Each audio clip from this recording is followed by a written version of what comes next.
Salime Bakışkan. Bize az para verdiler. Çok yerlerde 80, 90, 70. Bize daire başı verdiler 20 milyar. 20 milyarla ev gelmiyor. Ondan sonra biz de böyle kalmışız, kabul etmemişiz. 3 daire verdiler 8 daireye. Biz kabul etmedik. Dedik hani biz 3 kardeşiz.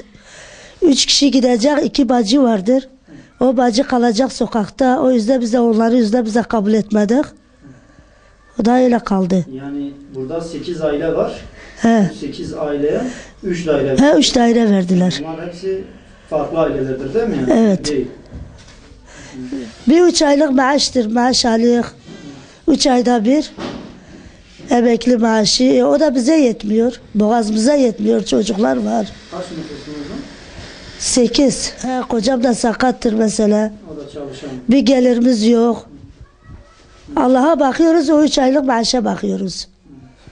Nerede? Bize düzgün bir ev versinler ya doğru dürüst bir para versinler, biz bize ev alalım.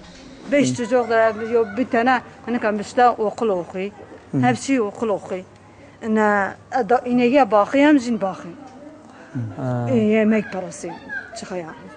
Bir ev istiyorum, ne istiyor?